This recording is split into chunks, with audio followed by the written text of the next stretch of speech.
Hello everyone and welcome to Windfeathers Creations. Today on this tutorial we're not going to make anything, we're just going to embellish our already made product. So as you heard in my previous tutorials that I do vending at senior centers, retirement centers, independent living centers. So I picked these up from a couple of the elders that they wanted it decorated into something nice. This was basically how it looked before. It was just a plain black canvas bag for their wheelchairs. Some of these are you can use them for the walking wheelchairs, you can use it for the electrical wheelchairs, anything you want. I bought not something like this but something different, and I put it on the side of my folding chair when I'm vending. I'll show you that at another video when I'm vending again.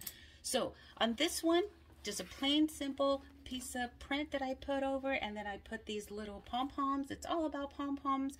One thing I want to say before I continue, if you use anything with pom-poms, always use fabric fusion and just do the tips with a little bit of glue. It's better to do that than it becomes caught on something and then the whole thing frays apart.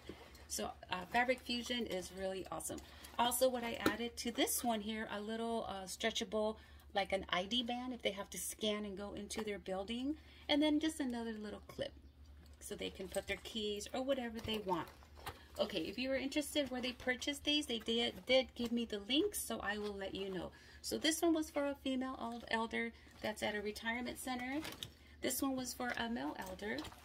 He did want some feathers hanging, but I don't have, I explained to him the fake feathers start just throwing a lot of dust, and he has some lung issues, so he said that's okay, just make it native. So on his I put also the little stretchable ID, I call these little ID scanner link bands, and then a little key thing, because he also has a wheelchair where he pushes his wheelchair, so he wants to put this by his hands.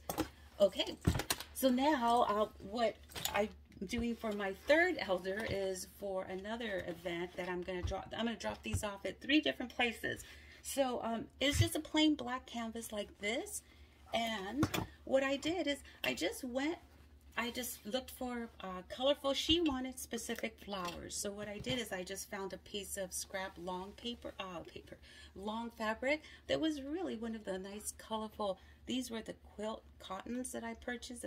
I love to purchase the colors when they come out, because not all other vendors have this print. As you know, some vendors will have the same different items but the same material, but they all look beautiful. It's all, I call it just everyone's creation artwork. So what I did is I took it to the ironing board and I just pressed it. I didn't sew it, just whatever length you want.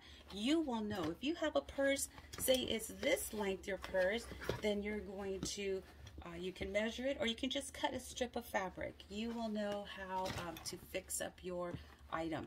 So what I did is I just pinned it down here like I did with the pins, and I also with a seam ripper, I just ripped the edges.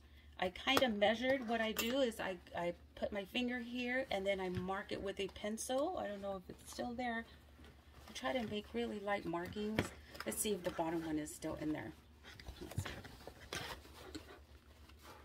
Okay, oh yes, there we go. I don't know if you could see that. There's a little marking I did with the pencil, and then the one is up here. Can you see that? So that kind of gave me direction where to start and where to stop. I do like to make it a little bit wider so I have enough room to jiggle the material, put the embellishment on.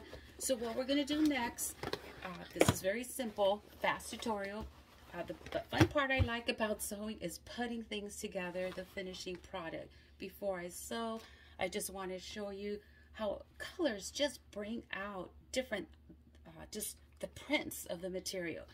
So I was thinking of putting this, making hers like this, because she wanted lots of flowers. She even wanted a rose, and I was like, oh, I don't know, that might not go, but she can always add anything she wants to it. So this one will bring out the oranges and the yellows. If I switch it, and I will put the links to where I purchased all these cute little pom-poms. This one has purples. It's a little much, but you should see the things she likes a lot of little fancy things. So this one here, pom-pom, will bring out the oranges, as you can see that. Oops, flipped over. There we go. So see how the difference, just one color? You have to decide, okay, so how am I going to sew the pom-pom? Do I want to sew it on top and put maybe something over it? Or the easiest and fastest way is I just usually do it this way, and I will zigzag it and it will stay in place forever. I do also like to use on the tips of each pom-pom some fabric fusion again, because this has been a lifesaver. If you're going to sew something, stitch something like this on the machine, you're not just going to go straight across. In order for it to wear, to last for a long time, because in case they throw this in the washer and it gets all messy and frayed, what I like to do is I stitch up and down. Oops. I go straight, up and down. Keep going straight, back and forth. It's going to be straight back stitch, and just keep going back stitch all the way through, because that stitch will hold it tighter versus just one little stitch. So that's just kind of a shortcut that I make a lot of little purses for little girls, and this is how I make sure that it's gonna last, the wear and tear. Okay, so off we go to the machine, and I will be right back. So before I did the final stitching, I wanted to show you what I normally do. So I actually made a lighter thread so you could see right here. So what I like to do, because this is really strong industrial, again, material canvas, I like to fold these over and cut. I hope you could see that. I cut this right here, this section right here, because I'm going to, of course, sew it all the way across. We're going to stitch. I like to start from actually the bottom and work my way to the tip, and then at the very end we're going to close this seam here, so you won't be able to see none of this in here. Okay, so again, I cut, I'm going to stitch. You're just going to follow the old seam there, and then I'm going to zigzag this top part here closed, so that you won't be able to see anything on either side. Okay, so I'll be right back. So here is how your outside would look, and the inside will be all stitched, so you won't be able to see. There is a little piece of fabric, I just didn't catch that, but as you can see, the final touch. I decided not to put the flowers because I remembered she had a lot of pendants that she likes flowers, and she's probably going to want to put those there. Okay, so with that, we are done with our tutorial. So with that, it ends this tutorial on how to make a really bland purse, backpack, handicap chair. I don't even know what the proper name to call them. Wheelchair bag into something cute and fancy. So remember, our seniors, do not forget our seniors. They're lonely. They love visitors. Just go to the upfront office and ask, what can I do for the elder seniors that are here? Because one day, remember, we will all be an elder.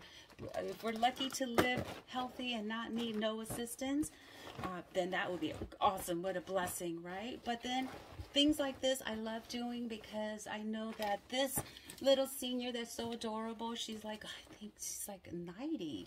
She just goes and walks around, and it's just so cute to see that. It just motivates me. So again, you just learned how to embellish handicap, even a lounge chair, anything. This could be used for anything. And I will list all the items that I use down below. Please don't forget to like and subscribe. Until our next easy tutorial, have a great day, evening, or night, and we will see each other real soon.